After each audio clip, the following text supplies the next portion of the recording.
Hello again, everybody. It's Tuesday, March 24th, the year of our Lord 2026. We're going to talk about Ruth today. Now, we're still in that 325-year period of the Judges where they did what they wanted to and they did evil in front of the eyes of the Lord. But here we see this beautiful story of a lady. I want to begin with the verse Matthew 1:5. Matthew, New Testament. Matthew 1:5.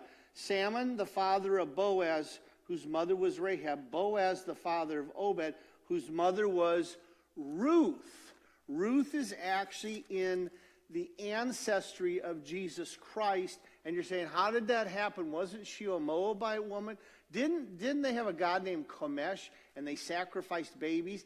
That was the Ruth before. We've been talking the last few weeks about God taking undesirable people, all sinners, whether they're from a clan or a woman or whatever, and God does immaculate, beautiful, impossible things with them. We're going to see what he does with Ruth here. So Ruth is the great-grandmother of King David. And again, I said we're still in that period. Let's quickly tell the story. Elimelech is married to Naomi. They're both Jewish. They have 2 sons, and there is a famine in the land. And they go to Moab. Now, Moab is a complete enemy. But so the famine had to be really bad. They go to Moab. The 2 sons marry 2 Moabite women, Orpah and Ruth. And they're married for 10 years. So let's stop for right there. Orpah and Ruth have to understand a little bit of the Jewish life. Because I'm sure Elimelech and Naomi and their 2 boys would have kind of walked that Jewish walk and all that. So they got a little exposure to that. Elimelech dies, the husband of Naomi, and 10 years later, the boys die. So you got Naomi, who calls herself Mara, or bitter, and Naomi does become really bitter for a while because what's going on. She's got 2 daughter-in-laws, and she wants to go back home to Bethlehem. That land of Elimelech is still there in the family. If you know anything about the Jewish of the Old Testament, that land is still within that family, that right. So she wants to go back to Bethlehem.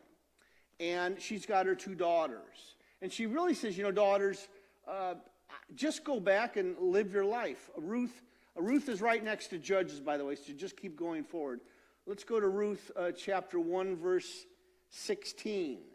She says to the daughters, go back home. But Ruth says, don't urge me to leave you or to turn back from you. Where you go, I will go, and where you will stay, I will stay. Your people will be my people, and your God will be your God. Where I die, you will die, and there I will be buried. That's a huge step of faith.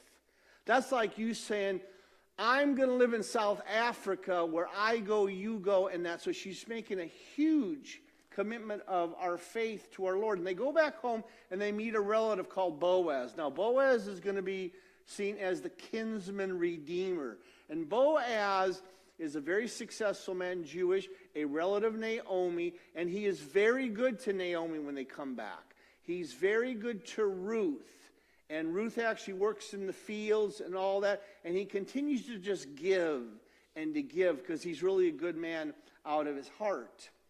And there's a relationship that kind of develops between Ruth and Boaz. And Naomi kind of sees this and kind of tries to help that. Now, Boaz wants to buy Naomi's land. But the way it works, you've got to go through the highest elder or kinsman of that family and do that. And there's actually somebody higher than that. So they go to the meeting, and the higher elder says, I want to buy the land of Naomi and Elimelech, but I don't want the Moabite woman. I want nothing to do with her. So that cancels that deal, because when you buy the land, you buy the people.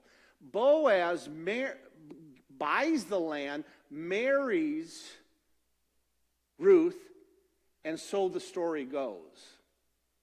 Okay? Again, we keep going back to this Lord who takes some very unusual people and yet blesses them. Ruth probably would have become Jewish. She would have kept the laws, the rules of the Old Testament. But again, she was in the line of Jesus Christ, the great-grandmother. okay? If you know Jesus, you are in that line of Christ as well, okay? Something great to think about, okay? Have a blessed day. We'll see you tomorrow. Thank you.